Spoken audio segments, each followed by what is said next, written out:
예, 제가 또 이제 개인들 꼬시게 하려면 또 백신 개발했다는 뉴스와 더불어 또 각종 삐낀 뉴스들이 나오면서 개인들을 열광하게 한 후에 개인들이 낙관적일 때 방향 전환한다고 말씀드렸죠. 하락 전환을 말씀드리는 건데 또 요즘에 이 요건들이 계속 발생해서 좀 말씀드립니다.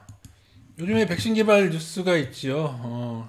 특히 옥스퍼드대 그리고 화이자 두 가지 뉴스가 다 나왔는데 물론 옥스퍼드 대하니까 믿을만 하지요. 근데 제가 예전에 한미약품 고점 잡을 때 아주 큰 계약 뉴스가 2, 3일 간격으로 두 번 터지는 것을 보고 제가 거의 고점을 못 박은 적이 있습니다.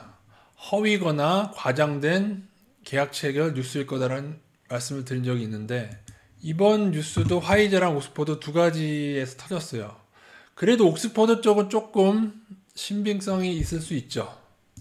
그래서 어쨌든 뉴스들은 굉장히 다들 그 장밋빛 전망을 내놓고 있는데 제가 나중에 자세히 설명드리겠습니다만은 그렇게 장밋빛 전망으로 갈 만큼 아직도 문제점은 많이 있다. 그건 제가 나중에 또 자세히 설명드리겠습니다. 또 특이하게 나스닥 기술주 얼마 전까지는 애플에 대해서 그렇게 뉴스가 많더니 또 최근엔 테슬라의 기술주 성장주 심지어 순이익을 달러로는 바르게 표기했는데 우리나라 단위는 잘못 표기해서 순이익이 마치 큰 것처럼 오늘 네이버 뉴스가 그렇게 떠서 댓글에 문제 삼는 뉴스가 있더군요. 그래서 어떻게 돼야 된다? 방향 전환이 되려면 일단 더욱더 개인들이 더욱더 열광해야 된다. 개인들이 이젠 코로나는 물 건너가는구나 하는 요때를 잠시 조심해야 된다. 그럼 키포인트가 뭐냐면은 자 보십시오. 이렇게 좋은 뉴스가 나오고 코로나가 해결되고 그리고 어떻게 보면 코로나 때문에 유동성은 풀었는데 코로나가 해결되면은 와 그러면은 더욱더 저금리 시대에 주식을 오르겠구나. 그러면은 그렇게 본다면은 외국인들이 지금의 외국인들의 움직임이 되게 중요하다는 겁니다. 제가 요 두 가지를 말씀드릴 텐데 방향전환 요건 중에 하나가 특히 요즘에 제일 중요한 게 뭐예요? 그렇죠. 우리나라 선물. 지금까지 올해 들어서 계속 외국인 선물 포지션대로 증시는 흘러왔기 때문에 이게 대단히 중요합니다. 자, 그래서 지금 말씀을 드려보면은 주식 선물을 외국인 계속 매도하고 있기 때문에 하방이죠. 주식 선물은 이번 분기 때 소폭 1조 원대 상방이었습니다. 근데 오늘 지금 장중이긴 한데 지금 1조 원대 아래로 오늘 한 7천억 가량 매도 중입니다. 물론 이 녹음하는 중에도 바뀔 수는 있습니다. 예. 그래서 이것도 오늘 매도가 나오고 있고요. 1, 2번에 외국인이 어떤 행보를 보이느냐. 이 뉴스만큼 외국인들은 낙관하고 있나를 한번 확인시켜 드리겠습니다. 자, 지금 장중이긴 하지만 외국인 5,700억 정도 선물 매도 중에 있습니다. 예, 미니 선물은요.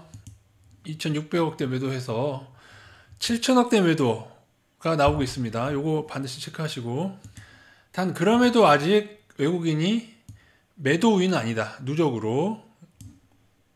그러나 이제 미니 선물까지 합치면 이제 1조 원대 아래로 가는 겁니다, 여러분. 아마 이제 1조 원대 아래로 가요.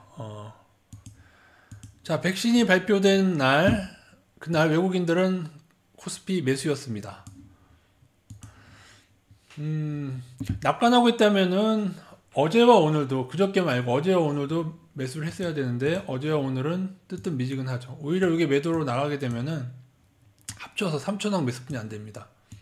올해 매수가 25조 원을 훌쩍 넘고 있다는 걸 감안한다면 백신 개발에 대한 반응치고도 외국인은 굉장히 뜨뜻미지근한 거죠.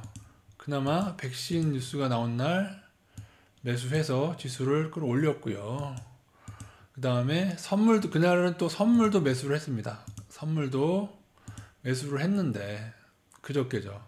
근데 오늘 그거보다 더 많은 양이 매도로 나가고 있다. 여러분 뭐가 키포인트인지 아시겠죠? 뉴스를 보고 판단하는 게 아니고 우리는 뭐예요? 외국인의 수급을 가지고 판단하는 거. 이게 되게 심지가 고다야만 여러분 방향성을 읽을 수가 있습니다. 뉴스로는 절대 읽을 수가 없어요. 그럼 선물 누적은 얼마냐? 지금 장중 기준입니다. 지금 미니 선물은 지금 2,600억 매도여서 코스피 반으로 온다면은 드디어 1조 원이 깨졌습니다. 8천억대 상방입니다. 지금 장중 기준입니다. 지금 23일 목요일 11시 37분 장중 기준으로 외국인은 코스피 선물 미니 선물 합쳐서 누적으로 8천억대 상방으로 줄었다.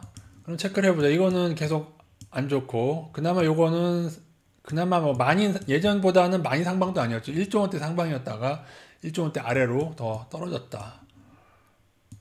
나스닥 기술주 뉴스가 애플 뉴스 나오던 요즘 테슬라 뉴스로 도배되고 있고 백신 뉴스 두 가지 빵빵 터졌고 개인들 열광하고 있다. 그 결과 오늘 뉴스입니다. 제가 확인 안 해봤는데 뉴스가 맞겠죠. 개인들 신용잔고 엄청나게 증가하고 있습니다. 단 하나가 만족이 안 됐어요. 7번. 요것도 반만 완성된 거죠. 왜냐하면은 아직은 그래도 총 누적이 마이너스, 그러니까 하방은 아니니까요, 외국인들이요. 그래서 이제는 어떻게 전개될지, 그러니까 이걸 하나 시나리오로 보십시오. 다 이렇다고 해서 지금 이미 하락 전환 요건이 다 발생했다 그건 아닙니다. 만약에 외국인 선물이 오늘 장중에 잠깐 이러다가 하방 우위로 전환이 안 된다면은 2번은 또 제외가 되는 거예요. 그리고 7번도 상당히 중요한데 아직도 이탈하진 않았어요. 그럼 보세요. 이러한 뉴스들을 통해서 지수는 지금 올라오고 있고 아마도 깨지 않고 좀 더 갈 수도 있을 겁니다. 뉴스를 통해 개인들이 열광한다면요. 그때 외국인이 받아주면서 선물을 지금처럼 하루에 크게 지금 7,500억 정도 전환했거든요. 하루에요. 이런 식으로 요게 중요하다. 되게 중요합니다. 앞으로. 요게 하방 전환 되는지 보셔야 됩니다. 그래서 개인들이나 어떤 월가를 지난 다른 기관들이 선물마저 상방으로 달렸을 때 얘네들은 하방으로 전환하고 이런 요건들이 있어야 됩니다. 백신 뉴스의 문제점에 대해서는 제가 조사한 걸 나중에 또 알려드리도록 하겠습니다. 그래서 뭐 간단하죠. 아직은 우리가 차트 상향진에 투자하고 있지만은 반드시 여유 자금으로, 그리고 이제는 조금이라도 이탈하면 굉장히 조심할 겁니다. 증시 방향 조건이 나머지 두 가지까지 충족이 되고 나면은 그때는 전환할 수 있겠죠. 단 나머지 두 개가 충족될지 아니면은 다시금 외국인이 코스피 선물을 강하게 상방으로 끌어올릴지는 좀 더 지켜보도록 하겠습니다. 제가 장중에 지금 코스피 선물마다 7천억으로 전환한 거 보고 제가 이 영상을 만드는 겁니다.